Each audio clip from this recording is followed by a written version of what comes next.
ভারত, বৌদ্ধ ভারত, জৈন ভারত, খ্রিস্টান ভারত, এতগুলো ভারতের মাঝখানে দাঁড়িয়ে আমি ফিরোজা, একটি ভারতীয় মেয়ে। আপনারা বলতে পারেন আমি কি দোষ করেছি?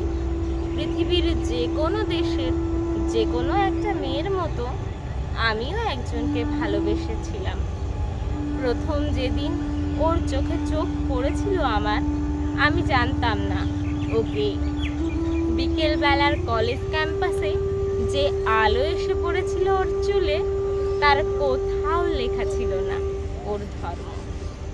হিন্দু ভারত, বৌদ্ধ ভারত, জৈন ভারত, খ্রিস্টান ভারত, এতগুলো ভারতের মাঝখানে দাঁড়িয়ে আমি ফিরোজা। আপনারা বলতে পারেন আমি কি দোষ করেছি? আমি যেদিন হাতে মোমবাতি নিয়ে উঠে দাঁড়ালাম, আমি যেদিন বলে ফেললাম আমি শরিয়ত মানি না, আমি যেদিন বুঝিয়ে দিলাম ভারতবর্ষের মাটিকে মা বলে জানি, ভারতবর্ষের আকাশকে আকাশ, সেদিন থেকেই শুরু হলো অত্যাচার। হিন্দু ভারত, জৈন ভারত, বৌদ্ধ ভারত, খ্রিস্টান ভারত, আপনারা বলতে পারেন আমি কি দোষ করেছি? ছেলেটা তো আপনাদের, সে কি দোষ করলো? আমাকে ভালোবাসাই তার দোষ? ছেলেটার বাড়িতে আপনারা ঢিল ছুঁড়লেন, পার্সেল করে ছেঁড়া চুটি পাঠালেন, ওকে হাতে মেরে বাড়ির দেওয়ালে বড় বড় করে লিখে দিলেন এসব চলবে না। লজ্জা করে না আপনাদের? আপনারাই না এগিয়ে থাকা মানুষ, MA pass, BA pass, doctor, engineer, আমলা, মাস্টার, আপনারা এই গণতন্ত্র নিয়ে ভাষণ দেন আর প্রয়োজন মতো গণতন্ত্রের দুটি চেপে ধরেন। ঠিক আপনাদের। আমি কি ছেলেবেলায় ভোরের আলোয় সরস্বতী পুজোর ফল কাটিনি? আমি কি রাত জেগে স্কুলের বারান্দায় বসে আলপনা দিইনি? আমি কি পাশের বাড়ির হিন্দু বাবার জন্য রক্ত দিইনি? ওদের বাড়ির উঠোনে বসে ওদের ছেলেদের অ আ ক খ শেখাইনি?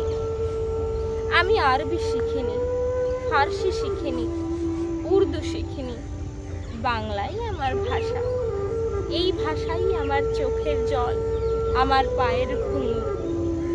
এই ভাষাই আমার গোপন চিঠি, যার অক্ষরে লেগে আছে আমার চোখের জল। আমরা যেদিন বিয়ে করি সেদিন কফি হাউস গেছিলাম।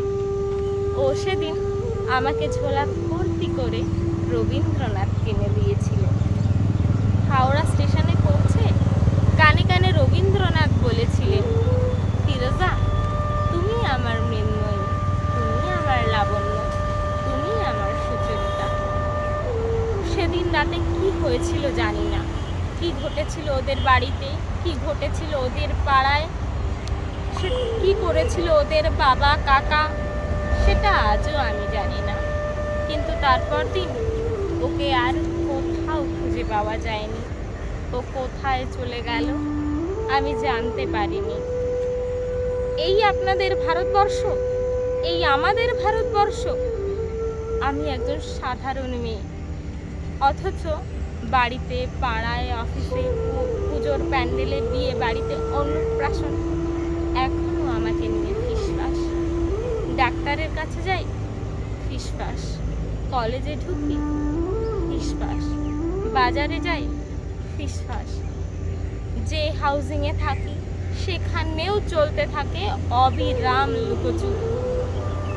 ওটা লুকোচুরি নয়, ওটা ফিসফাস নয়, ওটা আপনাদের হৃদয়ের গভীরে লুকিয়ে থাকা একটা সুপ্ত গুজরাট।